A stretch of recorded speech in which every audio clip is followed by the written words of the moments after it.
Sim. Então, gente, boa tarde. Meu nome é Fred Gurgel, sou professor da Universidade Federal de Santa Catarina, Departamento de Botânica, e eu gostaria de agradecer, né, a Rede Algas para me convidar para moderar essa próxima sessão, né, que é a mini conferência número 2, né, onde nós teremos, então, 4 palestrantes, Dr. Professor Andrés Mansilla, professor Paulo Horta Júnior, professora Leila Hayashi e o professor Leonardo Vilela. Então, nós começaremos com o professor Andrés Mansilla, da Universidade de Magalhães, Punta Arenas, Chile, Departamento de Ciências e Recursos Naturais. O professor Andrés tem mestrado e doutorado em Botânica, em macroalgas subantárticas e antárticas. E, por favor, professor Andrés, depois se eu fizer algum erro aqui, me corrija. Trabalhou bastante com efeitos de radiação UV em macroalgas, descrevendo novos registros de macroalgas, também para a região lá do sul do Chile. Fez estudos em cenários biogeográficos e evolutivos da flora de macroalgas e seus padrões de conectividade no Oceano Antártico.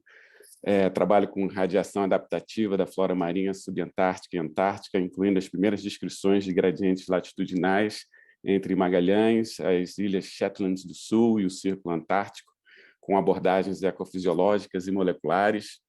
Trabalha também com detecção, né, impactos ecológicos de macroalgas invasoras nessa região subantártica também, incluindo o cultivo de macroalgas e repovoamento de interesse comercial na região.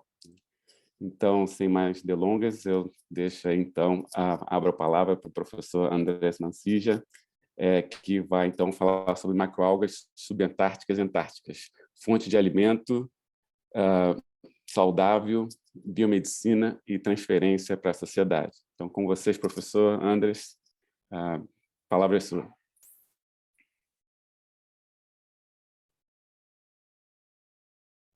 Abre o áudio, por favor. Isso. Certo. Muito obrigado, Fred, pela sua apresentação e obrigado à equipe da Rede Algas. Eu fico muito honrado de poder participar novamente. Eu vou falar portunhol misturado. Eu vou compartilhar a minha apresentação. E eu gostaria que você me diga se está tudo ok.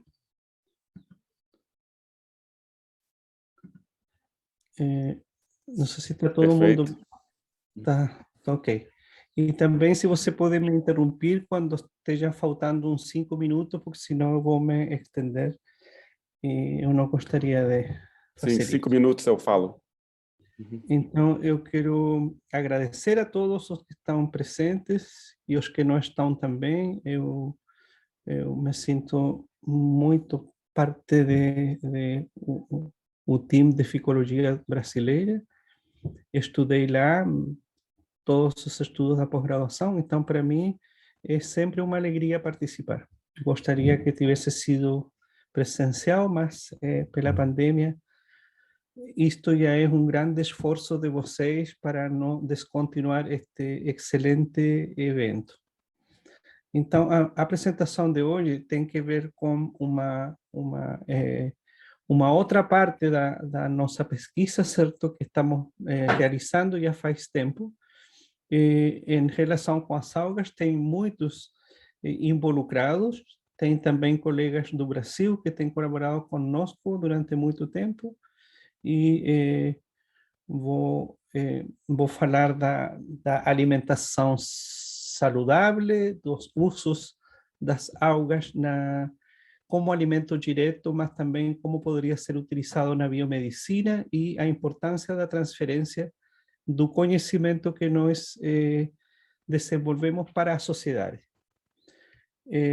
Bom, só para falar do contexto, certo, das semelhanças que existem entre a região de Magallanes e a Antártica,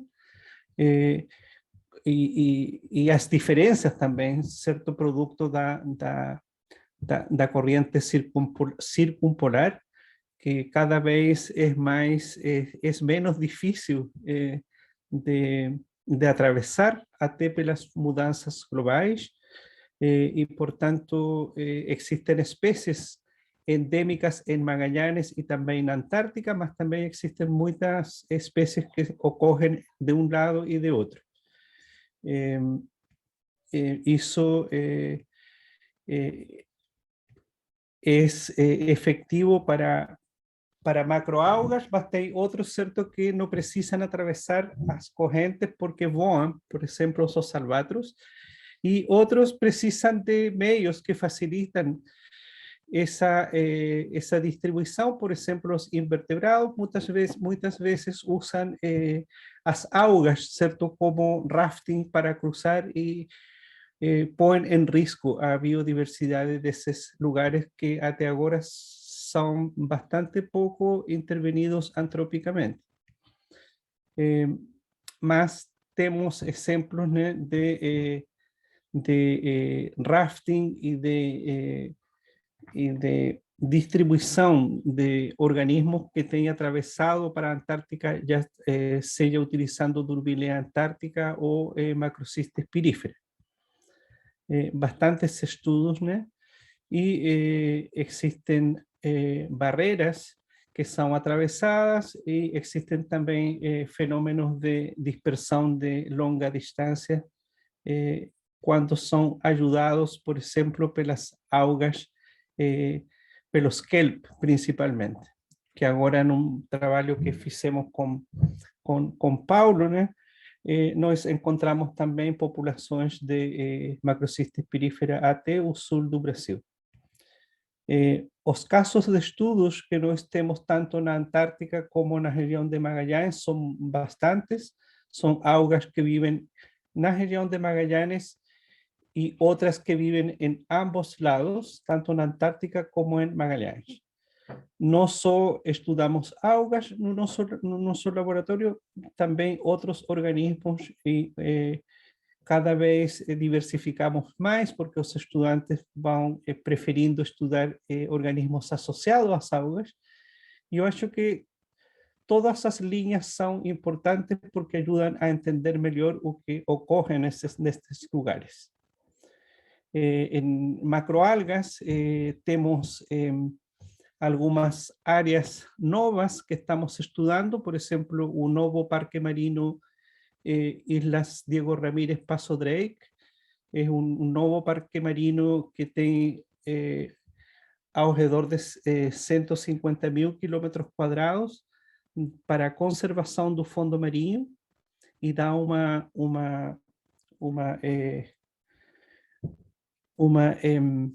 projeção antártica do Chile bastante importante, sobretudo nestes momentos quando existem problemas de soberania, principalmente dos limites da plataforma continental.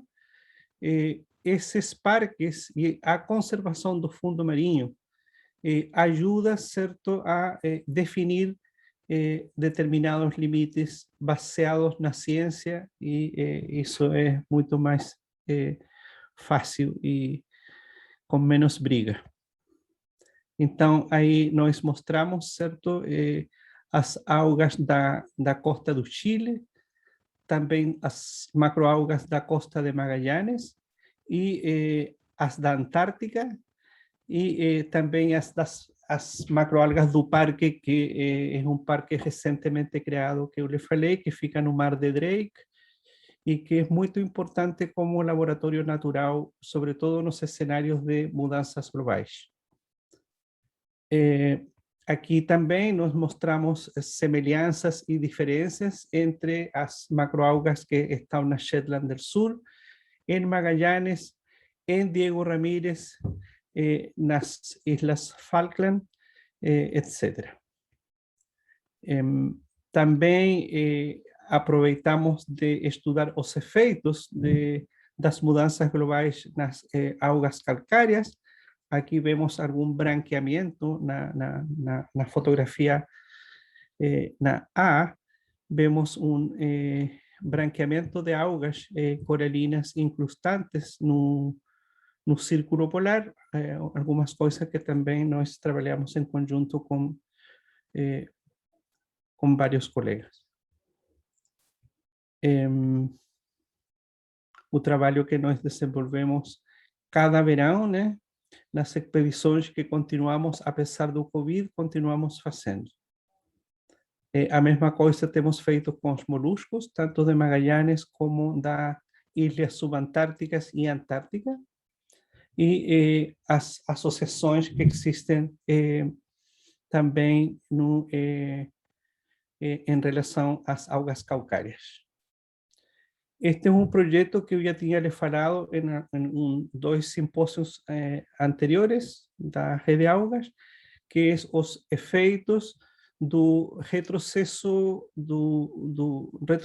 glaciar, do derretimento glaciar, e vão ficando espaços, né?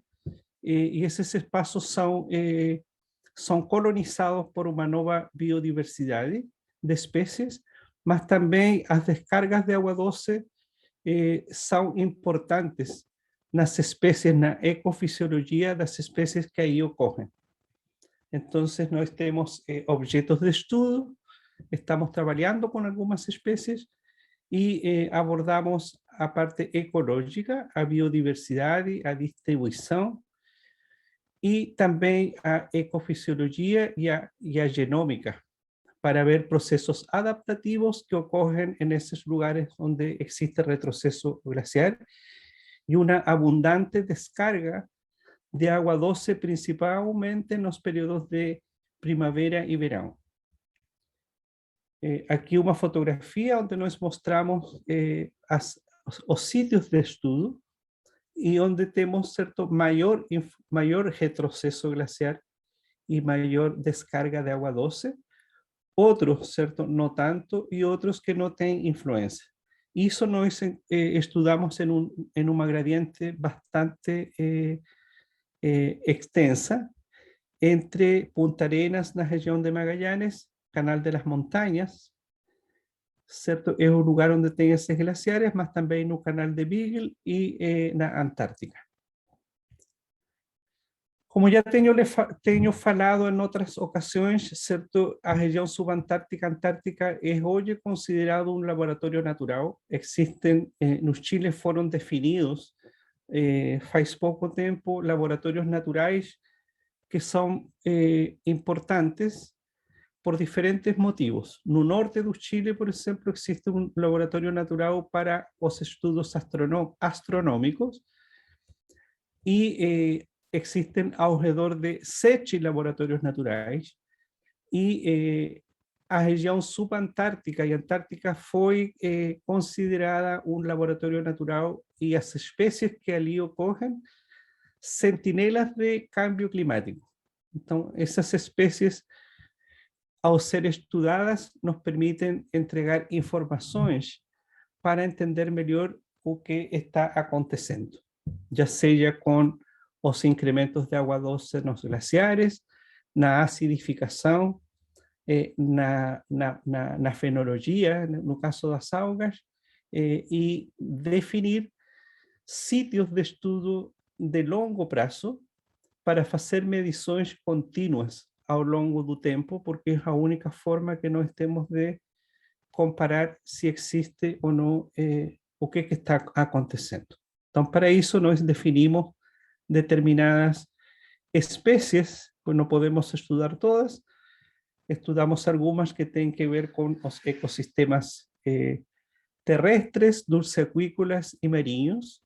No caso dos dulceacuícolas y terrestres, por ejemplo, los insectos están entregando excelente información porque eles son muy sensibles a las mudanzas de temperatura. Y por tanto, si no tenemos un gradiente altitudinal, nós podemos ver as reproduções que existem ao longo do ano, em um ano que seja mais quente que outro, por exemplo.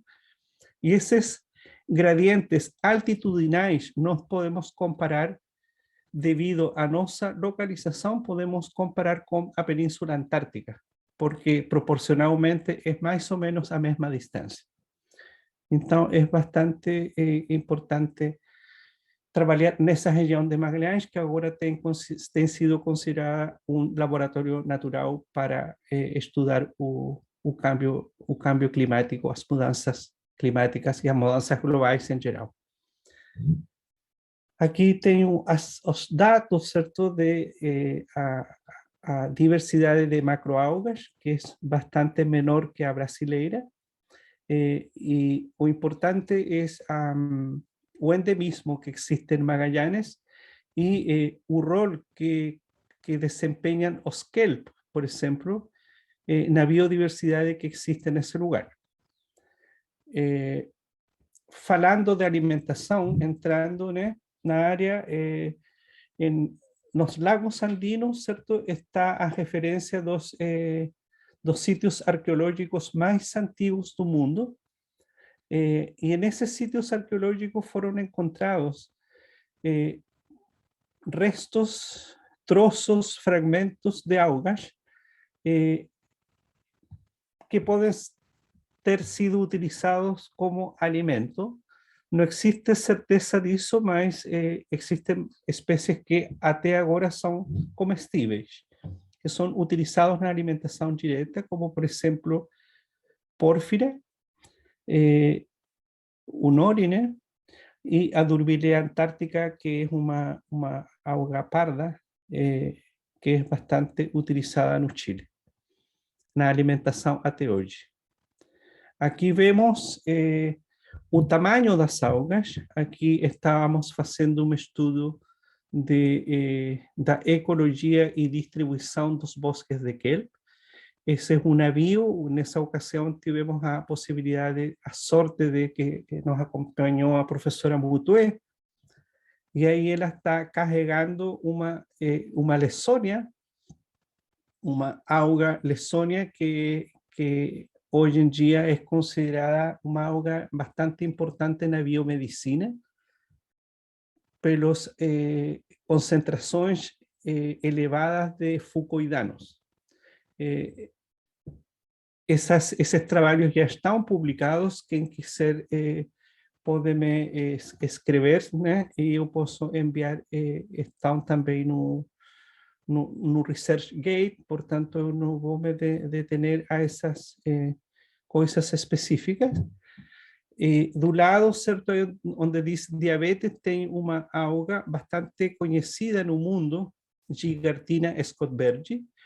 Hoje foi a espécie que existe em Magallanes e Antártica. Está presente uma distribuição desde Valdivia, na região dos lagos andinos, até a Antártica. Mas hoje em dia, genomicamente, foi separada esta espécie, e a espécie que existe desde Valdivia até Punta Arenas é uma, Gigartina scottbergi, mas a de Punta Arenas até a Antártica é uma espécie distinta, Sarcopeltis.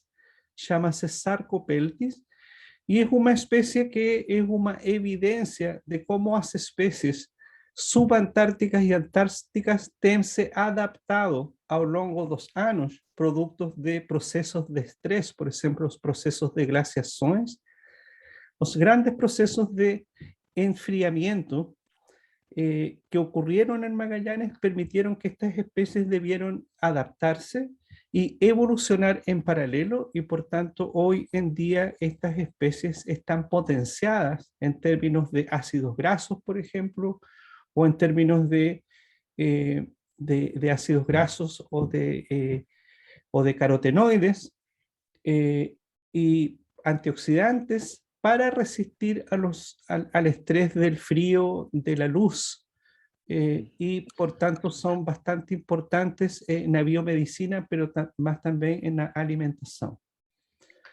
Professor Andrés, temos 4 minutos. Aquí tengo algunas especies de importancia comercial. Eso ya falei. A importância destas algas na alimentação e o valor que tem. E vou ir voando. Estas espécies são muito importantes em vitamina C. este trabalho é um trabalho que nós estamos fazendo com extractos de algas para alimentar ouriços. Os ouriços é um organismo que impacta na economia local, mas cada vez es menor o diámetro que es permitido para comercializar, que es 6 centímetros de diámetro.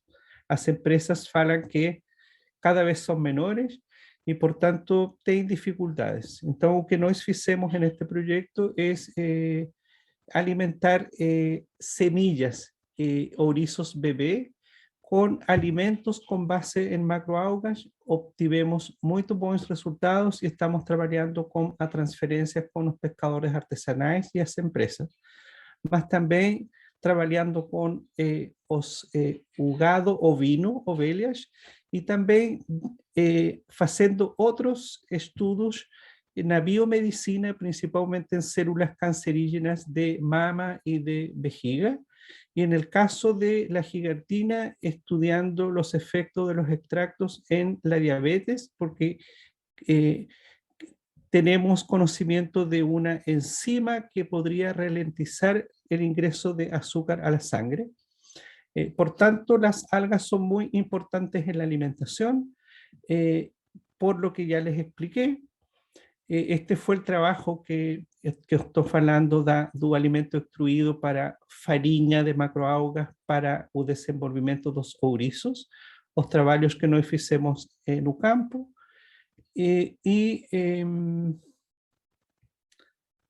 os outros trabalhos que nós estamos fazendo agora para ver o regulamento da glucosa, da diabetes, estudando fazendo estudos de extractos para estudar ácido graso, antioxidantes, fazer estudos com células in vivo e também utilizando ratos. Tudo isso associado a um centro de biomedicina subantártica e por isso é que estamos fazendo esses trabalhos aplicados. O mais importante que nós também estamos fazendo é como nós nos vinculamos a las comunidades ancestrais, pueblos originarios, pescadores artesanales y también comunidades de mujeres, porque las mujeres tienen un rol muy importante en estos sindicatos de pescadores artesanales. Este es un trabajo en desarrollo e fico por aqui. Muito obrigado.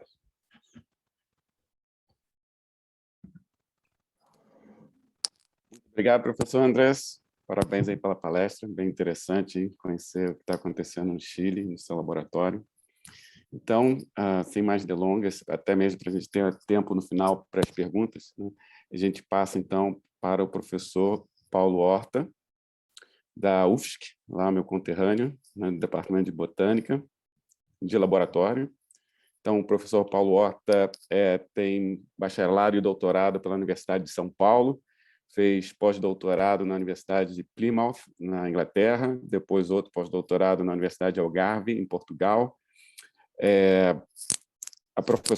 Foi professor da Universidade Federal da Paraíba e agora é professor associado, então, da Universidade Federal de Santa Catarina, Florianópolis. Atua como orientador, né, de graduação e pós-graduação em biodiversidade, em botânica, ecologia, oceanografia, e ensina, então, né, em cursos de graduação e pós-graduação, em temas como, e faz pesquisa em temas como ecologia marinha descritiva, ecofisiologia de macroalgas, taxonomia, filogenética, biogeografia, e coordena, então, vários projetos aí relacionados à sistemática, macroecologia, impactos ambientais, sobretudo relacionados a mudanças climáticas e poluição marinha. Então, sem mais delongas, professor Paulo, seja bem-vindo e, né, você tem a palavra aí. Quando der 5 minutinhos, eu só menciono, só para te ajudar aí, para passar o tempo. Valeu. Valeu, Fredão. Obrigadão, Fred. Obrigadão aí a galera da organização do 8º Rede Algas. Caraca, faz um tempo que essa história está na estrada e ela fica cada vez mais bonita, né? Estive acompanhando as palestras de hoje, maravilhoso. Mas, para não perdermos tempo, eu vou aqui compartilhar minha tela com vocês, para que nós possamos, então, iniciar essa viagem. Me digam, por favor, se está funcionando. Eu vou colocar aqui no modo de apresentação. Fred, se você puder dizer se está funcionando. Conseguem ver minha apresentação? Entrou seu primeiro slide, já estou vendo. Perfeito. Então tá. Pessoal, então eu estou com um problema de conexão, eu estou na Itália aqui como professor visitante na Universidade de Salento, estou em casa já, aqui são 8 e pouquinho, quase 9 horas, então eu estou com uma conexão. Se falhar a conexão, vocês me dão um toque no WhatsApp, que eu estou de olho aqui também, tá? Bom, vamos lá. A minha ideia aqui hoje, nesse Rede Algas, é trazer um pouco a discussão do papel das algas na necessária revolução socioecológica, que a gente talvez se apercebe com mais clareza depois de percorrido esses 2 anos de pandemia, depois de uma COP26 com poucos avanços, grandes fracassos, enfim, depois de nós avançarmos como humanidade na percepção das nossas vulnerabilidades e da nossa necessária reconexão com vários processos, funções de ecossistemas, e em todos eles as algas têm papel fundamental. Então vamos falar um pouco das florestas submersas, que são construídas por esses organismos fotossintetizantes, vamos falar dos problemas que são fundamentais para definir a história dessas plantas, claro, sempre focando no nosso litoral atlântico, e no final vamos tratar dessas questões que são socioambientais, mas que também são políticas, que também são demandas do nosso envolvimento como cidadãos. Para trazer para vocês aqui rapidamente, né, as nossas florestas tropicais são assim, né, mergulhamos em florestas de sargaço semelhantes a essa em muitos lugares do Brasil, de Fernando de Noronha até regiões litorâneas, como o litoral da Paraíba, de Pernambuco, em Florianópolis, enfim. As algas estão nos nossos diferentes contextos. São, de fato, organismos que constroem essas florestas submersas, os nossos sistemas recifais biogênicos, de cabo a rabo, ou seja, de norte a sul do Brasil. Desses grandes sistemas, até aqueles que, de fato, se organizam na escala de centímetros, são as algas que estão proporcionando essa produção primária. Então, nós temos que internalizar toda essa importância que o professor Andrés muito bem traz. Não é? É fundamental que a gente se aperceba de que todos esses sistemas costeiros, marinho-costeiros, de alguma forma, dependem desses produtores primários, dependem das algas. Do pequeno caranguejo, a estrela do mar, a bolacha da praia, aos peixões, aos peixinhos. Tudo isso depende das algas e nós também. E são essas algas que por milhões de anos proporcionaram aquelas condições da nossa biosfera que viabilizaram a nossa existência. E essa biosfera ela é muito delicada. Nós temos apenas 20 quilômetros de altura. Isso é 0,15% do nosso diâmetro, ou seja, é nada diante de um planeta inteiro. Então é muito complicado tudo aquilo que a gente está falando. E desde que eu nasci, pessoal, em 1972, nós já queimamos trilhões de barris de petróleo, toneladas e toneladas de carvão, queimamos gás natural, enfim, nós efetivamente alteramos essa biosfera de maneira marcante. Isso daqui é aquele gráfico que muitos de vocês já estão cansados de ver, né, mostrando como nós emitimos CO2. E agora, durante a pandemia, ultrapassamos os 410 ppm de CO2, estamos rumando para 415 em muitas regiões do nosso Brasil. Esse 415 já é uma realidade em função da distribuição desse gás, em função da sua produção, etc. E é essa estabilidade que se observou por milhares de anos, aquela que foi fundamental para que nós prosperássemos como humanidade. E é exatamente essa estabilidade que efetivamente ameaça a nossa existência. Como ficou claro, né, com o Covid, que nós somos vulneráveis. E agora é importante lembrarmos que se o CO2 é aquele gás tão perverso que produz as mudanças climáticas, ele é a base para a fotossíntese. Esse gás ele foi absorvido por décadas por esses organismos que todos nós que estamos aqui trabalhamos. Ou seja, se ele produz esse aquecimento do planeta, ele de fato é responsável por eventos como ondas de calor que produziram mortes e produzem cada vez mais mortes, tempestades, etc. Esse gás, ele está na nossa trilha sonora, né? A gente está começando a ouvir cada vez mais. Modelagens mostrando elevação do nível do mar, por exemplo, já colocam em discussão esse cenário de mudanças climáticas em todas as prefeituras da região litorânea brasileira, que discutem agora os seus planos diretores. Então, de fato, as mudanças climáticas entraram na plataforma política, nas discussões cidadãs que nós temos. E essas entradas, elas são contundentes quando o mundo se apercebe que milhões de pessoas já morrem por conta das mudanças climáticas, assim como morreram por conta do Covid. Ou seja, o CO2, mais uma vez, aquele gás que é perverso, que está relacionado com as mudanças do clima, ele também é aquele mesmo gás que está relacionado com essas mortalidades, assim como um vírus. E a solução para esse, então, problemão planetário, assim como a vacina é para o vírus, as algas podem ser a solução para o CO2.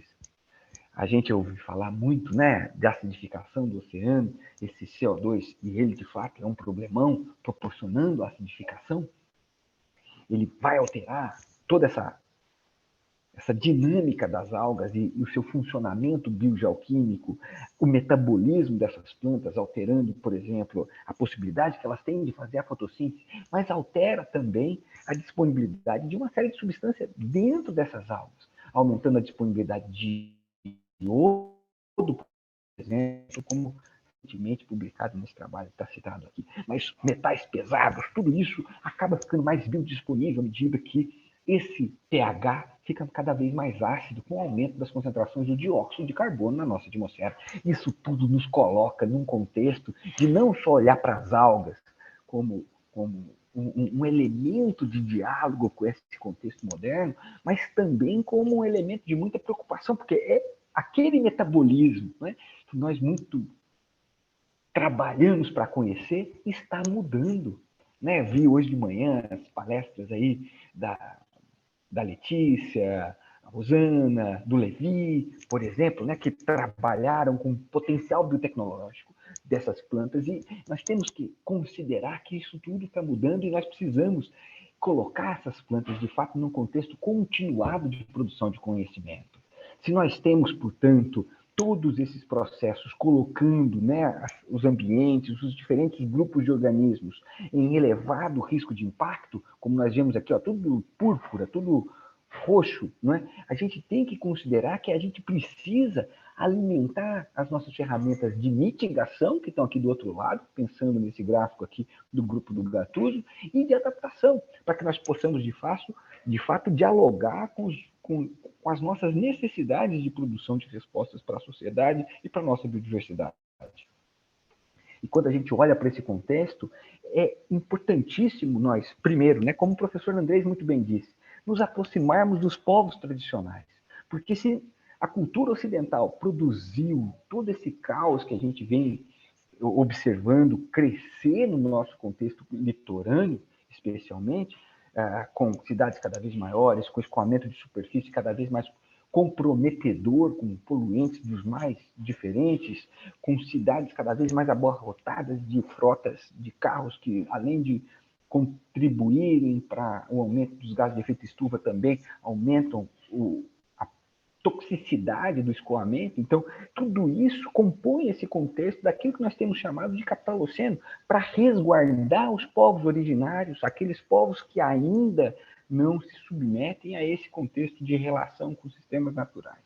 Então, é muito importante essa aproximação que o professor Andrés já comenta. E quando a gente fala nessa aproximação, nós temos que destacar aquilo que, por exemplo, está acontecendo no nosso dia a dia. Nos últimos anos, cresce, por exemplo, no Brasil, a utilização de agrotóxicos de maneira muito preocupante, e o escoamento desse agrotóxico que nós estamos começando a pulverizar agora, chegará nos próximos meses ou anos no nosso sistema costeiro, proporcionando prejuízos que se somarão aos prejuízos já produzidos pela exploração direta de algas, ou calcárias ou não calcárias, a pesca predatória, seja com redes fantasmas ou com rede de arrasto, as dragagens, o engordamento de praia, a exploração de petróleo, construção de novos portos, dragagens nos portos, tudo isso, né, se soma, por exemplo, a grandes desastres ou pequenos desastres. Por exemplo, grandes desastres como o de Mariana, pequenos desastres como, mas não menos importantes, como aquele que aconteceu em Florianópolis, com o rompimento de uma barragem. Esses desastres alteram ainda mais aqueles sistemas naturais que são, por sua vez, vulneráveis e dependentes de um equilíbrio que estamos proporcionando à perda. Não é? Ou seja, em Mariana, por exemplo, enriquecemos uma pluma que tem metal pesado, e esse metal pesado está chegando às barbas de Abrolhos, ou na região de Vitória. Isso é muito preocupante para o nosso cenário planetário, porque isso não se restringe ao Brasil. Isso está acontecendo em todo o planeta. Não é problemas dessa mesma natureza. Aquilo que a gente tem observado com as algas no litoral do Atlântico Oeste é aquilo que, infelizmente, tem sido observado em muitos outros cantos do nosso mundo. Por exemplo, no sul-sudeste do Brasil, nós observamos a perda do dossel, daquelas florestas que são fundamentais para a manutenção de toda a biodiversidade. Por exemplo, esse trabalho liderado aí pelo Daniel Gorman, que trabalhou com o professor Tuva e tal, mostra bem isso, né? Essa queda abrupta da biodiversidade que vem associada à perda do dossel. Não é? Ou seja, esse gráfico mostra que aquelas florestas de sargaço, especialmente de sargaço, que cobriam até 100% do substrato, né, perderam aí a sua importância, tendo regiões onde essa cobertura hoje é menor do que 5%. Isso, por exemplo, inclusive dentro de unidades de conservação como a Rebio do Arvoredo, em função desse escoamento de superfície, da poluição e das alterações tróficas que vêm a reboque de todo esse processo de uso do litoral brasileiro, por exemplo, né? Então, quando a gente olha para esse contexto, a gente tem que colocar nele ambientes que nós ainda muito pouco conhecemos, como, por exemplo, os bancos de rodolito, que cobrem no litoral brasileiro cerca de 230 mil quilômetros quadrados. Isso é uma área extraordinária que coloca os bancos de rodolito do Brasil como escala biogeoquímica de importância ali do lado dos grandes recifes de corais da Austrália. Nós estamos falando aí de muito carbono que é absorvido e de muito carbonato que é imobilizado. Então, de fato, nós estamos falando de sistemas que são importantes para o Brasil, mas também são patrimônios da humanidade, do ponto de vista do papel que eles têm, da manutenção biogeoquímica de toda uma bacia, de toda uma parte inquestionavelmente importante do Atlântico. E é esse banco de rodolito que eu estou mostrando aqui para vocês que está dialogando com exploração de petróleo, com o crescimento das nossas cidades. Essa área maravilhosa, gigantesca, que vai lá de Florianópolis até a foz do Amazonas. Então, é um ambiente que a gente precisa divulgar, precisamos conhecer, precisamos saber que tem, precisamos entender a importância da sua preservação. Porque, como eu disse, são milhares de quilômetros quadrados, quase 230 mil quilômetros quadrados, uma área que é equivalente à área do Reino Unido.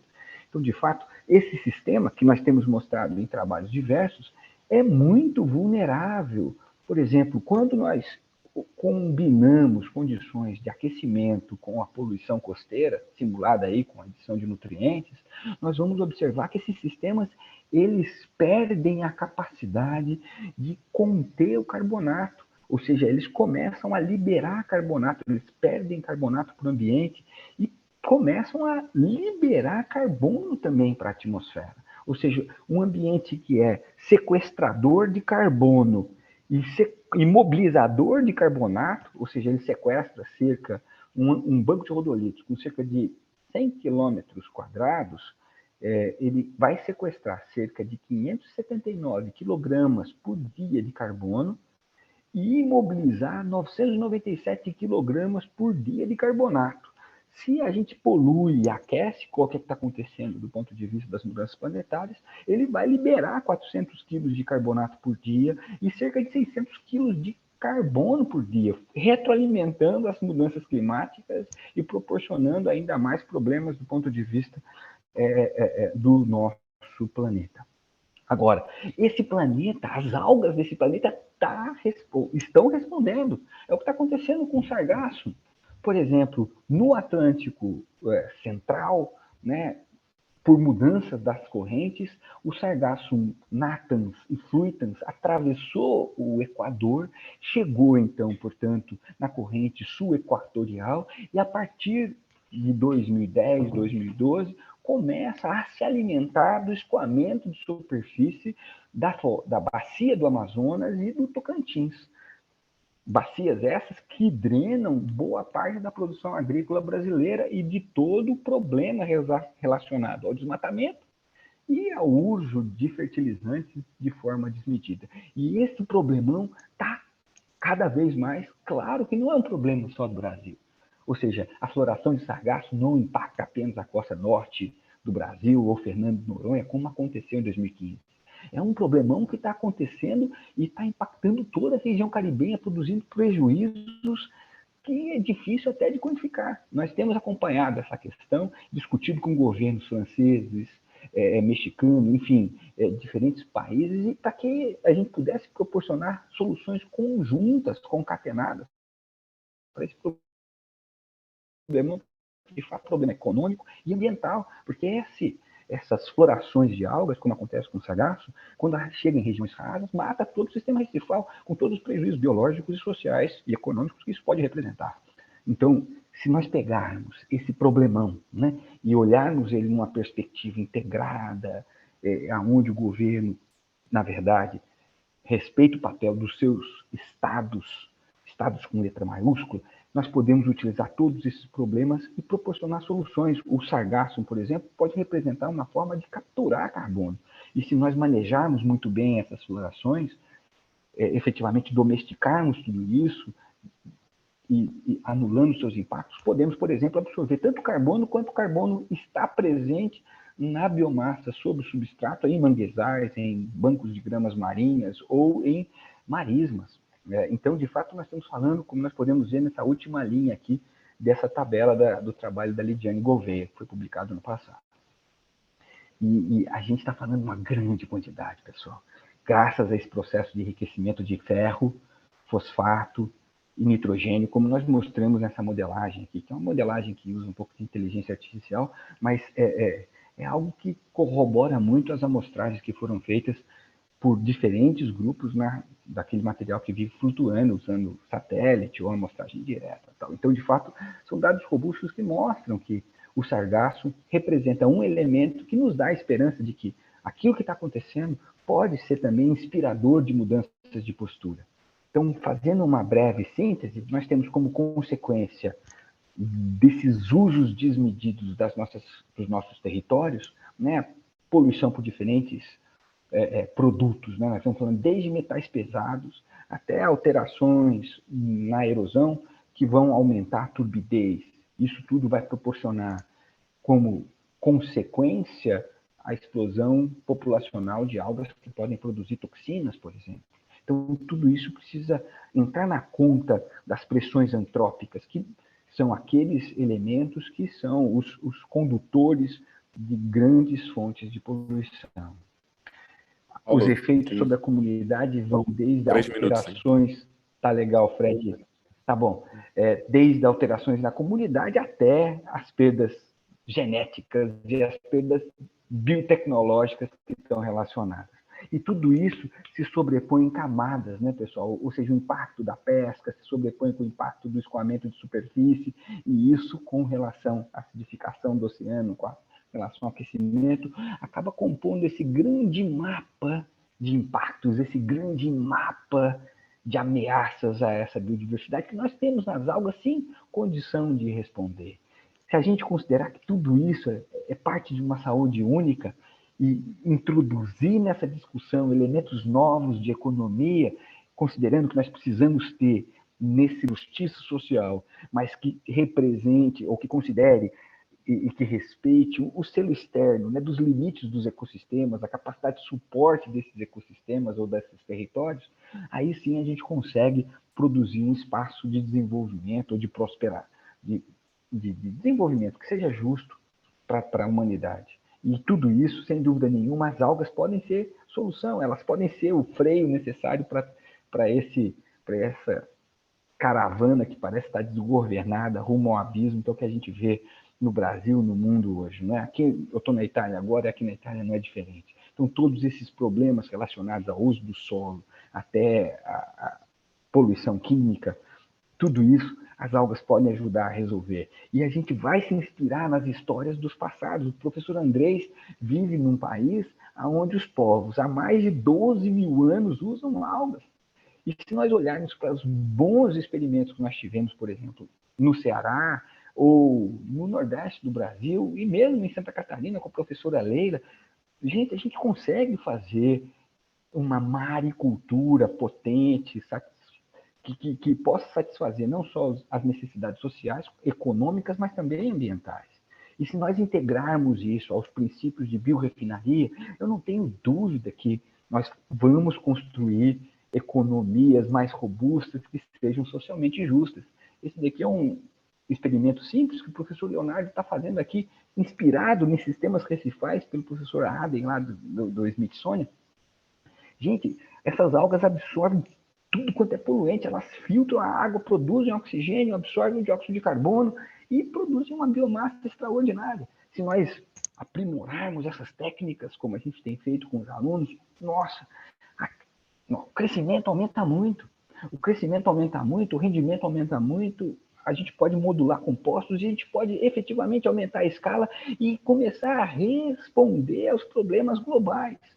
Se a gente olhar se a gente lembrar que a gente só tem um planeta e que nós estamos interligados e somos interdependentes, resgatando que nós temos oportunidades, né? Eu estou aqui agora com financiamento europeu, por exemplo, nós temos ainda muito mais grana para ser utilizada desses fundos europeus. É muito oportuno nós bombarmos aqui na rede algas essa necessidade de articulação ainda maior, nossa, brasileira, porque a rede algas é um grande patrimônio nacional.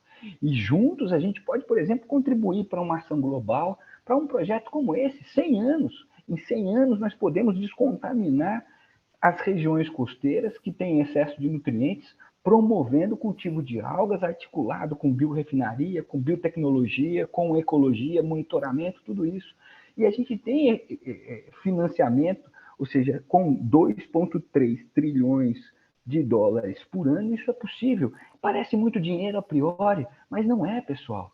2,4 trilhões de dólares foi gasto na guerra do Iraque. Um único país bancou 2,4 trilhões de dólares por causa de uma guerra, para matar a gente, para resolver o problema da crise bancária produzida pelo Lehman Brothers. Mais de 16 trilhões de dólares foram comprometidos nesse processo. Se nós lembrarmos que cerca de 5 milhões de pessoas já morrem por questões relacionadas às mudanças climáticas e que as algas podem combater as mudanças climáticas, e se nós, apesar de eu achar absurdo, se nós usarmos aquilo que se estabelece qual o custo de uma vida na Tailândia ou na Alemanha, são cerca de, por vidas, nós podemos estar salvando cerca de 1 trilhão de libras ou de 61 trilhão de libras todos os anos. Então, de fato, nós estamos falando de alguma coisa que é possível ser feito. E nós não podemos nos deixar levar pelos que hoje estão, né, apoderados e que colonizaram a COP26 Paulo, e que por favor, apoderaram de tudo. Um minuto aí para Estou terminando. Então, pessoal, vamos lá com algas, soluções baseadas nas algas. Aqui tem um pouco das mensagens para casa, que a gente tem que se engajar cada vez mais como cidadão, as conclusões, e é isso aí. Vamos ajudar a nossa Mãe Terra a nos ajudar. Abração, pessoal. Obrigado aí, pessoal. Desculpa ter demorado.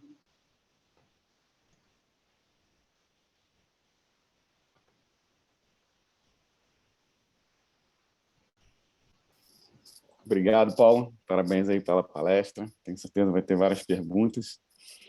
Então, vamos seguir então para a próxima.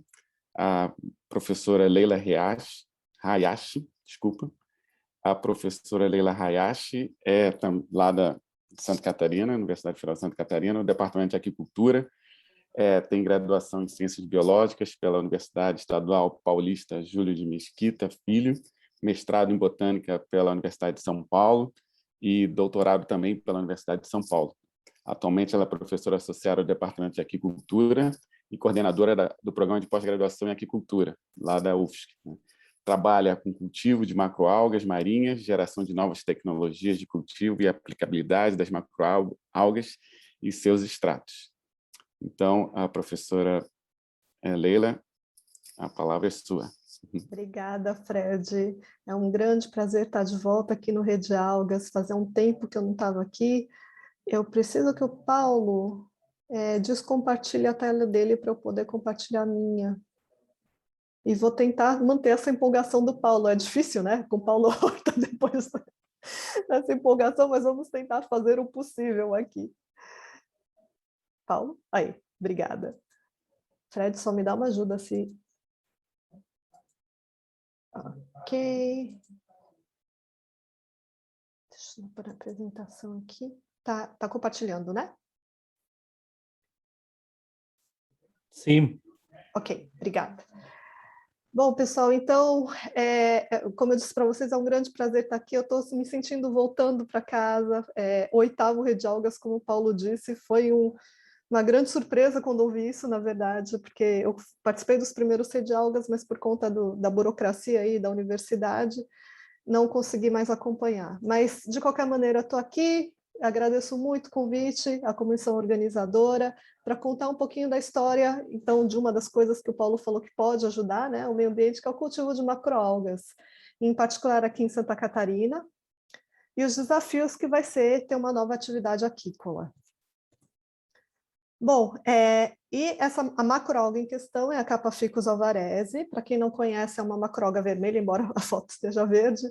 Ela é a principal fonte de carragina na capa, que é um coloide com propriedades gelificante, espessante, estabilizante, emulsificante, e é muito utilizado na indústria de alimentos, farmacêutica e cosmético. No mundo, atualmente, segundo os dados da FAO, ela é a segunda maior produção dentro da maricultura. Tá? A Capa-Ficus alvarezi, ela foi trazida para o Brasil e introduzida em 1994, foi a primeira introdução legalizada aqui no Brasil, e foi realizada pela Universidade de São Paulo em conjunto com o Instituto de Pesca de São Paulo, pelo saudoso professor Edson José de Paula. Tem muitas pessoas aqui que conheceram ele, tiveram a oportunidade de conhecer essa pessoa maravilhosa. E foi o primeiro cultivo, então, autorizado no Brasil. Aqui em Santa Catarina, esse projeto começou em 2008, foi no meu final, quando eu terminei meu doutorado em São Paulo, com o professor Eurico Cabral de Oliveira. Fui convidada, então, para vir aqui e começar todo esse projeto de introdução da Capa-Ficus aqui no estado, com a UFSC. Tá? Esse foi o nosso primeiro projeto, teve financiamento da FAPESC, a agência financiadora do estado de Santa Catarina, e teve parceria também com a USP e com o Instituto de Pesca, em 2008, faz um tempinho já, né? E aí eu pensei, bom, todo mundo está perguntando por que Santa Catarina, né? Se a coisa estava já começando lá em São Paulo, por que eu vim para Santa Catarina, né?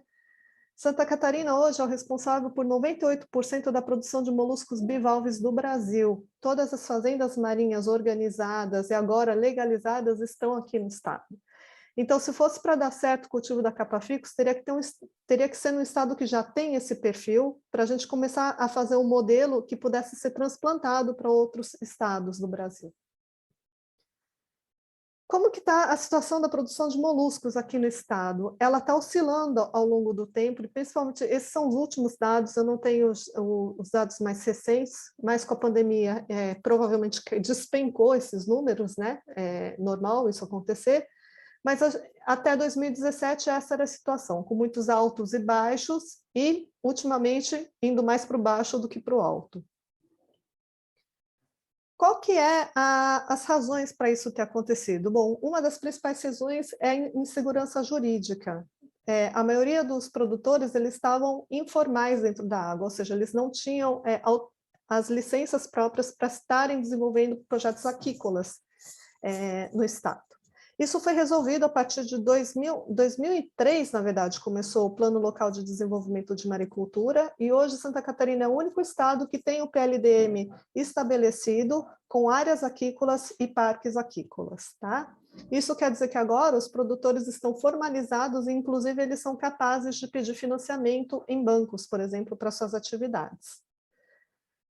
Temos 969,45 hectares licitados, ou seja, a área é enorme para a produção aquícola, e então existe um potencial muito grande.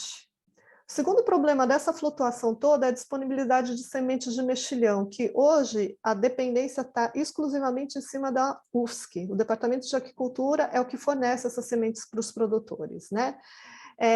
Como vocês sabem, é uma universidade, a gente não tem um perfil, a gente não faz só isso, então a gente precisa dar aula, a gente precisa fazer projetos de extensão, de pesquisa. Então, assim, fazemos o que é possível dentro das possibilidades, inclusive financeiras, que estão cada vez menores ao longo dos anos, né? Pelos produtores não estarem formalizados na Água da União até então, a dependência era muito em cima da universidade. Agora, com a formalização, é possível que algumas outras empresas comecem essa atividade aqui no estado. O sistema de produção ainda é extremamente artesanal. Imagina, uma coisa é 1 hectare, outra coisa são 970 hectares, né, de cultivo. Então, uma produção artesanal talvez não seja não dê conta de toda essa produção, tá? E uma das principais coisas é o monocultivo, a dependência de uma única espécie, ou 2 ou 3, né? No caso, mexilhão ou ostra e vieira. Isso limita muito comercialmente a produção. É como se fosse na agricultura, você só está produzindo soja, soja, soja, soja. Se acontece algum problema de mercado, a soja acaba criando uma crise enorme, inclusive na visão do próprio produtor. O produtor vai entrar numa dívida muito grande. Então, a ideia agora é tentar diversificar essa produção.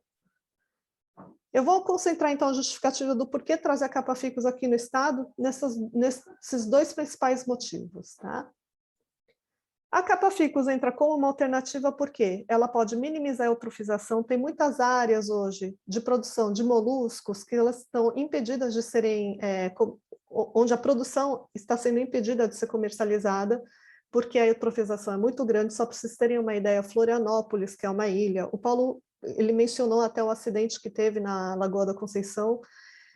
Florianópolis é uma ilha e ela só tem 20% do esgoto tratado. Você imagina, né? E o molusco é filtrador. Então, as ocorrências de maré vermelha estão ficando cada vez mais fortes, fora a parte de qualidade de água, tem todo um programa de monitoramento aqui, tudo que você consome aqui na ilha, ele tem uma garantia de monitoramento, um selo de garantia, mas quando dá algum problema, existe a suspensão da produção dos moluscos. Então, e aí o produtor fica sem receber nada. Então, a ideia de trazer a macroalga também é minimizar essa eutrofização, melhorar a qualidade de água. A macroalga não possui exigência fitossanitária de molusco, então quando existe episódios de maré vermelha, suspensão de produção, isso não afeta a macroalga, né, nesse sentido, porque a macroalga não vai ser consumida crua como é o molusco. Ela concorre com as microalgas, isso quer dizer que ela pode ajudar a minimizar as florações de microalgas tóxicas. Existem diversos estudos agora provando que um cultivo de macroalgas pode ajudar muito nesse aspecto. Além disso, promove a diversificação da aquicultura e tem um comércio mundial muito aquecido, a Capa Ficus, né? Então, como foi esse projeto? Muito brevemente, vou contar a história do início disso. Essas algas foram trazidas do laboratório da USP, de São José de Paula, para cá, para o LabSev, Laboratório de Biologia Celular Vegetal, sob a responsabilidade da professora Zenilda Bouzon. Nessa época era meu pós-doc, né? Então a professora Zenilda me ajudou nessa transição. E passou por quarentena por 11 meses, tá? Na verdade, não é porque obrigatoriamente foi por causa da quarentena esses 11 meses, mas foi o período que a gente precisou aguardar para a liberação da licença experimental pelo IBAMA, tá? Bom, e aí em 2008, finalmente, com a licença, instalamos a primeira balsa de cultivo na Praia do Sambaqui, na Baía Norte, aqui de Florianópolis. Deixa eu só colocar a ponteira aqui. Aqui, ó. essa aqui é a ilha de Florianópolis, na Baía Norte de Florianópolis, então colocamos a primeira balsa dentro do que costumávamos utilizar em São Paulo e que o Rio de Janeiro também utilizava nos cultivos da capa-ficus. Durante esses 3 anos de licença experimental, foram feitas vistorias para verificar se teve desprendimento, fixação de algas, produção de esporos, se teve algum tipo de bioinvasão que pudesse pôr em risco as macroalgas. Tivemos até um projeto com o professor Paulo Horta e com a Natália Guilard, para ver se tinha alguma proliferação, e até então não teve, até hoje não tem. E aí começamos, então, a fazer os plantios. Então, a primeira coisa que aconteceu, e vocês podem ver muito bem claramente nessas fotos, esse é o sistema Tai-Tai, a gente amarra um ramo de alga por vez individualmente. Essas algas foram trazidas do laboratório depois da quarentena, e se vocês podem ver, existe uma força d'água tremenda aqui, ó, as algas estão sendo puxadas. Então, a gente colocava as algas em uma semana, na outra semana elas desapareciam. Basicamente foi um terror para quem estava produzindo alga, né? Tentamos vários tipos de amarrações, foi um brainstorm com o Instituto de Pesca, tentamos várias coisas e nada dava certo, as algas sempre se escapavam, mas elas não caíam no ambiente, tem uma rede de proteção embaixo para conter essas algas. Até que essa ideia veio do Rio de Janeiro, de utilizar então as redes tubulares, que são as redes que já são utilizadas para plantio de mexilhão, para plantar capa-ficus. Foi a única coisa que deu resultado e que viabilizou o cultivo da capa-ficus aqui no sul do Brasil. Além do que, já era um sistema que os produtores estavam familiarizados, então não foi introduzida nenhuma tecnologia nova, né, em cima disso. A rede tubular é uma tecnologia bem interessante para algas de rápido crescimento, como é a capa-ficus, e algumas espécies de gracilária, mas para algas com um crescimento um pouco mais lento, ela não é tão eficaz, porque a alga precisa crescer mais rápido do que qualquer epífita ou incrustante que cresça em cima da rede. Tá? Outro grande desafio foi o raio da balsa com tubo de PVC. Né? Como vocês podem ver, muita quebra. Florianópolis não é nada parecido com Ubatuba, muita corrente, muita força d'água, muita ressaca, muito vento sul, enfim, foi um problemaço. Os tubos quebravam o tempo todo e a manutenção era extremamente alta. Então, assim, o tubo não deu certo. Então, junto com os produtores também, desenvolvemos boias ovais. Essas boias são muito parecidas com os flutuadores utilizados no cultivo de mexilhões. Elas separam 2 long lines, essas cordas aqui principais são os long lines, e as cordas de cultivo da alga ficam entre essas 2 boias. Tá? Ela deu maior estabilidade, uma alta resistência, de pelo menos 8 a 10 anos, tem proteção UVA, UVB, e aproveitamos, já que estávamos criando uma boia, de aperfeiçoar algumas coisas. Então, ela tem esses orifícios que ajudam a amarrar os long lines e fixar bem, prender bem os long lines nas boias, né? E essas fissuras para poder amarrar bem as cordas de cultivo, de maneira que elas não fiquem andando em cima da boia, tá? Porque isso faz com que as cordas comecem a se embaralhar e acaba perdendo biomassa de alga. A ideia dessa boia também foi integrar o cultivo de moluscos e macroalgas. Como vocês podem ver nessa foto, isso é um sistema que estamos começando a testar agora. Então, nesse design, vocês podem ver que o cultivo de macroalgas vai ser mantido na horizontal e o cultivo de ostras ou mexilhões na vertical. Tá? A boia foi feita para sustentar esses 2 organismos. Então, agora a gente vai ver qual que é o ponto, né? Qual que é a capacidade máxima das boias para aguentar toda essa estrutura. A ideia aqui é aumentar a produtividade, aumentar o lucro, diminuir os riscos da monocultura e diminuir, lógico, a eutrofização, né, da água, melhorar a qualidade de água para os próprios moluscos. Como é uma atividade nova, a nossa recomendação é complementar o cultivo de moluscos e não iniciar um monocultivo de macroalgas, para ver primeiro se vai dar retorno, se tem mercado, e se tudo isso for viável, aí o produtor vai poder escolher partir só para monocultivo de macroalga ou não. Além disso, já pensando nos 970 hectares que a gente tem para lidar aí, a ideia era começar a trabalhar com colheitadeiras mecânicas, né? Esse protótipo foi desenvolvido para mexilhão, com uma única diferença que ele poderia atender as algas, trocando essa peça aqui, tá? Foi idealizado nisso placa de borracha, mas percebemos que a borracha ela é muito macia, ela não consegue quebrar muito bem as algas, então a gente colocou madeira. Mas para o molusco, essas placas são de aço, então você sobe as algas nessa rampa, amarra, né, nessa polia tracionadora, a polia vai puxando as algas, a rede tubular passa por essas placas e aí vai destrinchando essas algas, né? As algas vão caindo aqui nessa colheitadora e dali para frente ela é transportada, tá? Toda a energia ela é hidráulica, para a gente não levar energia elétrica, nem gasolina, nem nada disso para o mar, e ela é montada em cima de uma plataforma. Esse protótipo já foi testado, já foi montado, já foi testado. Tem um vídeo no YouTube para quem quiser depois dar uma olhadinha, só mostrando, isso é protótipo, tá, gente? São os primeiros trabalhos aí que a gente testou, mas com resultados bem interessantes. A capacidade de produção operacional dela é de quase 2 quilos por segundo, ou seja, ela pode fazer a colheita de até 2 quilos de algas por segundo, isso quer dizer 6,6 toneladas por hora. O índice de dano da alga é praticamente 0% e o índice de retorno é de 11,6%. Isso quer dizer que 11,6% permanece dentro da rede tubular. A gente está querendo diminuir bem esse valor aqui, né? Isso considerando uma rede tubular de 2,5 metros, mais ou menos, e um peso de 30 quilos. Bom, aí depois disso a gente começou um projeto de expansão a pedido, solicitação do próprio IBAMA, na negociação. Lembra que esse projeto começou em 2008, o experimental terminou em 2011, e aí de 2011 até 2017 a gente ficou esperando a licença, que não saiu, e que o IBAMA falou para expandir as fazendas marinhas. Então expandimos para Florianópolis, né, no Sambaqui, para o Ribeirão da Ilha, para Governador Celso Ramos e para Penha, tá? Que é mais ali perto do Beto Carreiro World. Professora Leila, 5 minutos. Oi, ok. Algumas fotos aqui só para saber, foram muito bem sucedidas todas essas áreas, Ribeirão da Ilha, Governador e Penha. Governador é no continente. E os principais desafios que estão sendo ainda estudados são a temperatura. Essa alga ela é nativa de Filipinas, ela é cultivada comercialmente nas Filipinas e Indonésia, cuja temperatura oscila entre 21 e 30 graus. O ciclo de cultivo é durante todo o ano com 45 dias e a secagem pode ser feita em ambiente natural.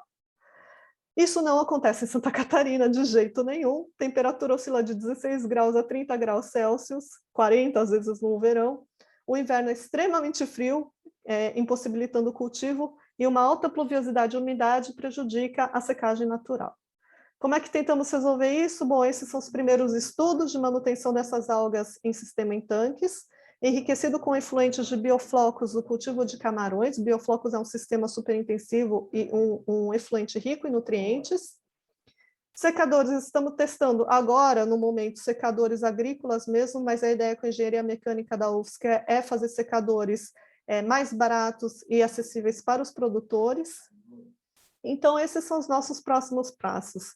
A grande notícia, em 2020, conseguimos a licença comercial da Capaficus, finalmente, depois de 12 anos, mas 2020, se vocês olharem, a data, né, janeiro de 2020, se vocês lembrarem, 2020 foi o ano da pandemia, então, como nada é fácil nessa vida, entrou a pandemia e tivemos que parar tudo de novo. Mas não ficamos parados, então começamos a planejar toda a implementação das fazendas pilotos com alguns produtores. Os produtores conseguiram, uma coisa é a autorização do cultivo comercial, outra coisa é o licenciamento. Os produtores conseguiram a licença agora em setembro desse ano. Estamos trabalhando com treinamento e capacitação para plano de negócios e para a parte técnica do cultivo de macroalgas, mas ainda precisamos encontrar soluções para os secadores, para o cultivo em tanques no inverno e a mecanização.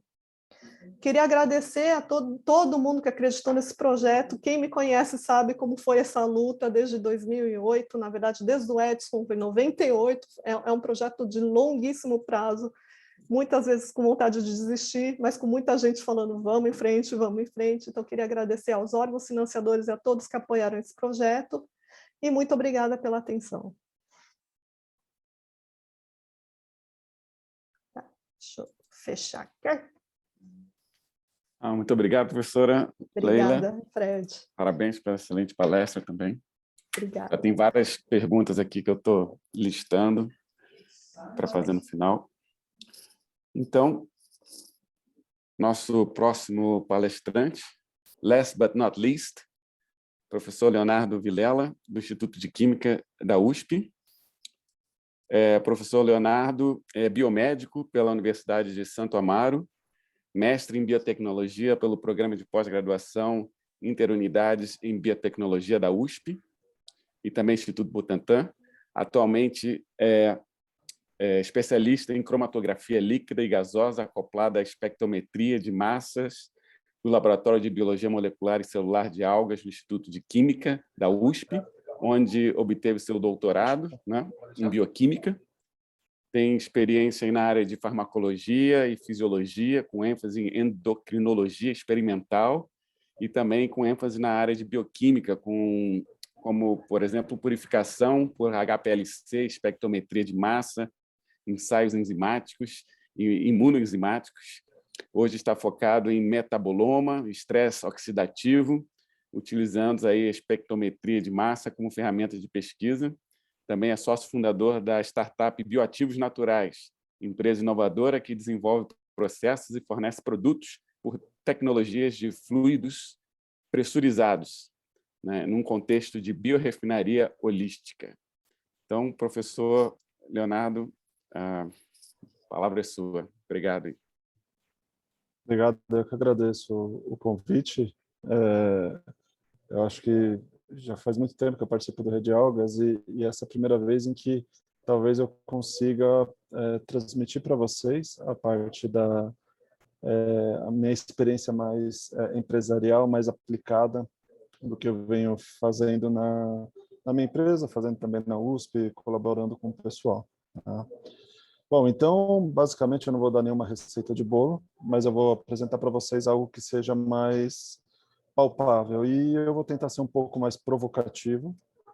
E vou começar com uma frase que tem um impacto bem grande, que é uma frase de David Ogilvy, que ele é o pai da propaganda, em que ele fala que no mundo moderno dos negócios é inútil ser um pensador criativo e original, a menos que você também saiba vender o que cria. Então, a gente se preocupa muito quando a gente está na academia, como é o caso de todos nós, né? Em fazer um belo de um trabalho científico, em fazer ótimos experimentos, publicar em ótimas revistas. A gente vende o nosso conteúdo para a ciência. Mas como viabilizar isso, como no caso que o Levi falou, de transferir isso para o mercado, como transferir isso para uma indústria? Então, acho que eu vou tentar apresentar aqui para vocês um pouco dessa experiência que, inclusive, a pandemia trouxe muitos desafios para mim, para minha startup, mas eu acho que foi moldando um cenário em que eu creio que seja bem interessante eu expor para vocês. Então, tendências para o que a gente vem fazendo, para o que é tendência de produtos naturais, tendência para o que é alga, eu diria que é algo muito relacionado ao engajamento digital, que na verdade, todas as empresas, indústrias estão envolvidas com isso. Isso facilita para a gente a comunicação. Então, hoje, se eu pegar um conteúdo, gerar um conteúdo bacana, gerar um conteúdo de algas e que eu quero expor a minha pesquisa, eu consigo, patrocinando por R$50, R$100 no Facebook da vida, fazer uma pesquisa de mercado. Então, isso é interessante do ponto de vista comercial.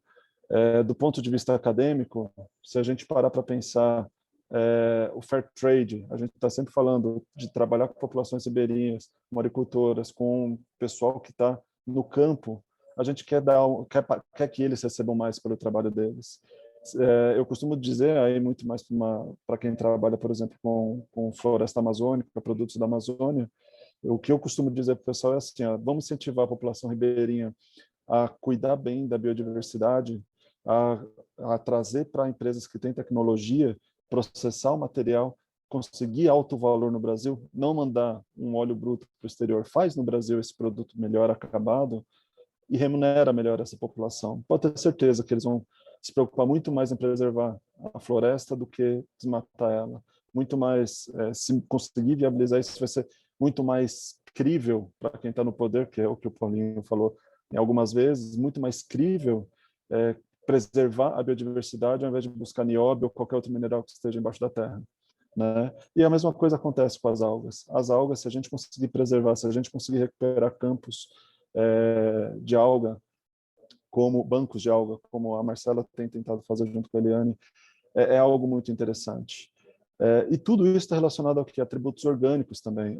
Atributos orgânicos, eles são um guia, né? É a bioeconomia, é o que está dando valor hoje em dia. Então, atributos naturais, sustentáveis e socialmente responsáveis, com demanda é uma demanda crescente no mercado mundial. Então, não, é algo que o mundo quer. E o Brasil é o centro disso, né? Então, aqui, eu diria assim, pensando em algas, algo que seria muito mais imediato de aplicação e que talvez haja alguns atalhos para a gente fazer. Então, seria a parte de nutrição. Até por isso eu fiz uma pergunta no começo, hoje, nas primeiras palestras, por que não fazer ficoterápicos? Por que não fazer nutracêuticos? É um mercado que cresce muito, é um mercado de muito valor. Se vocês olharem, se você misturar a alga, padronizar a alga e fazer um suplemento, se você pegar e fazer um cosmético ou um nutricosmético, se você fizer remédios naturais, vejam o tamanho do mercado. Ele é gigantesco. E se você olhar o tipo de mercado, ele é um mercado do tipo altamente competitivo. Ele é fragmentado. Então, não há 1, 2, 3, 5 players dominando esse mercado. Então, aqui está a oportunidade. E ele cresce muito. O nosso grande problema é a forma como a gente se comunica. Essa é uma visão que eu tenho, conversando com empresários, investidores, é como a gente se comunica. Um exemplo que eu tenho, a gente sempre vive falando, olha, eu tenho um cultivo multitrófico que posso colocar camarão, ostra, posso colocar alga e tudo mais. Sendo que se você vai para o agro, eles estão falando, vamos fazer um cultivo agroecológico, e todo mundo está percebendo. Vamos fazer um cultivo consorciado, e todo mundo está entendendo. Então, talvez em algumas situações valha a gente fazer algumas comunicações desse tipo.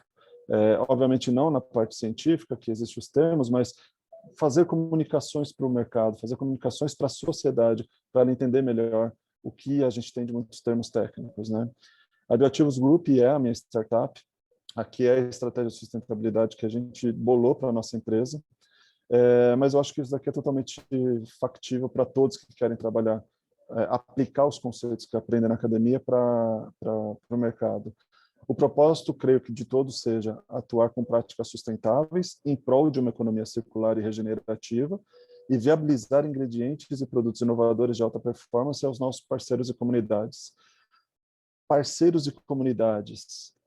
No mercado, isso tem um nome, é capitalismo de stakeholders. É o capitalismo envolvendo todos, é o capitalismo que permite eu valorizar a cadeia, é o capitalismo que permite eu fazer um fair trade.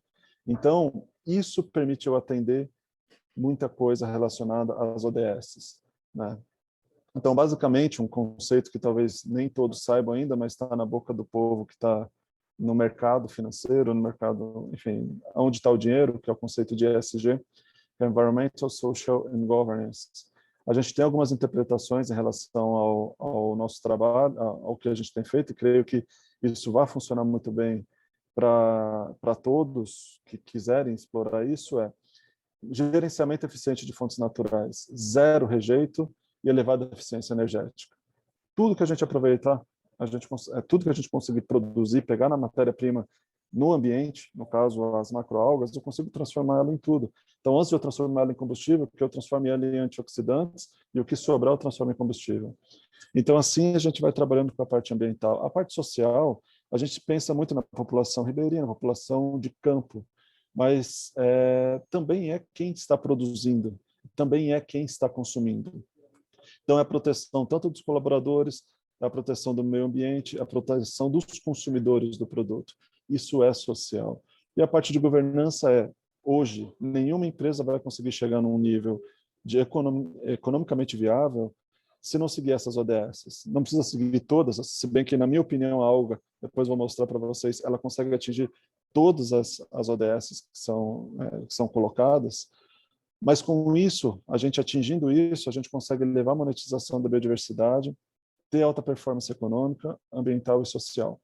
Então, hoje, toda vez que a gente fala carbono, créditos de carbono, questões climáticas, que na realidade boa parte do mundo está preocupado com o clima, que faz sentido, mas na minha opinião a resposta está na biodiversidade, como o Paulinho mostrou, é a alga que capta ali o CO2 e que vai produzir o oxigênio, é o nosso ambiente marinho que vai dar a resposta, né? É a nossa Amazônia azul.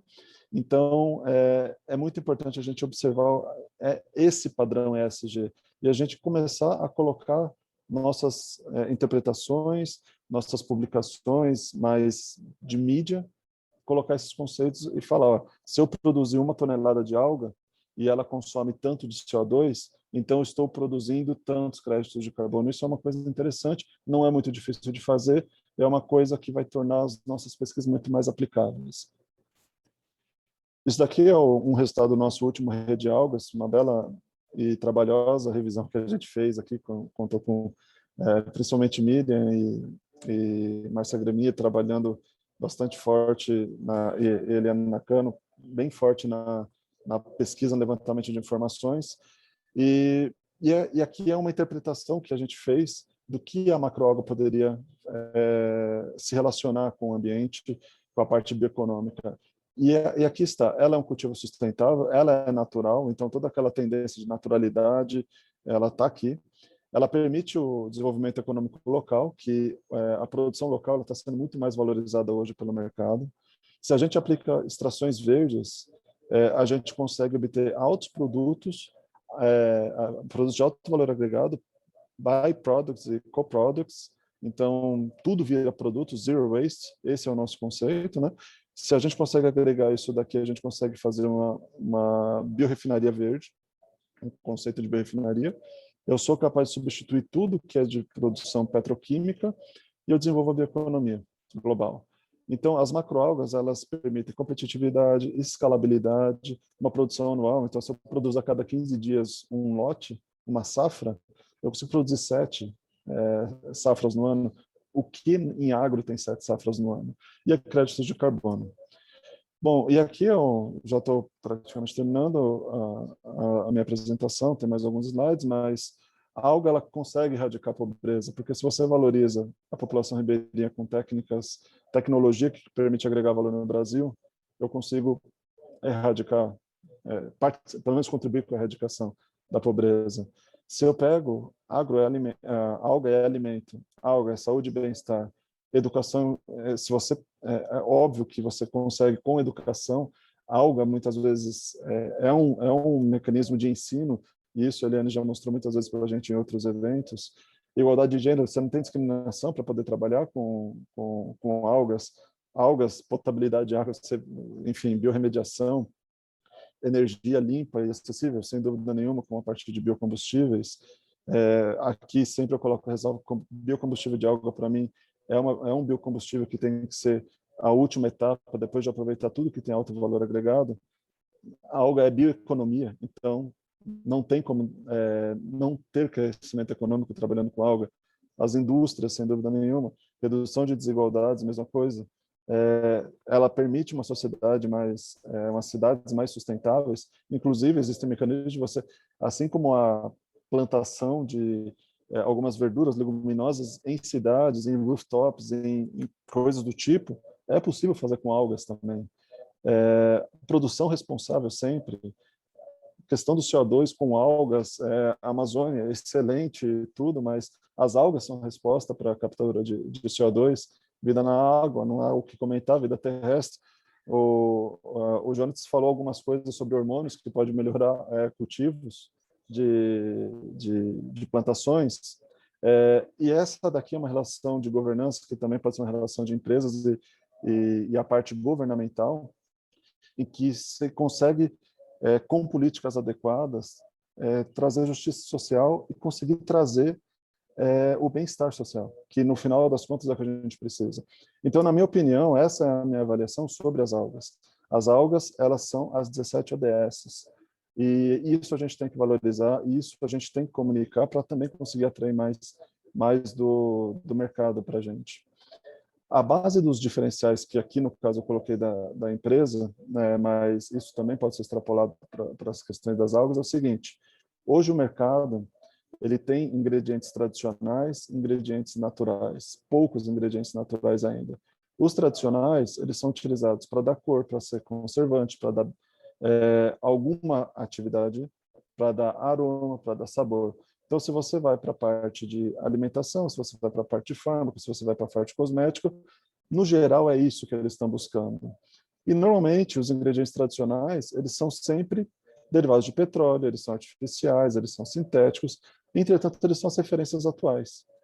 Se a gente vai para a parte dos naturais, que aí no caso entre as algas, por exemplo, eu sempre vou ter uma história para contar, sempre foi uma população ribeirinha que deu certo, sempre foi alguém que mudou a sua vida, sempre foi alguém que se tornou mais saudável, sempre foi alguém que conseguiu tornar sua região mais sustentável. Você tem testes sensoriais muito mais efetivos, é muito melhor você se alimentar disso.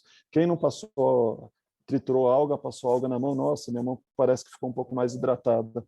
Então não é só uma atividade, ele é polifuncional. Normalmente, os ingredientes tradicionais não são, eles só têm uma atividade. E os ingredientes naturais, principalmente os de algas, se você pensar em extratos, eles são polifuncionais.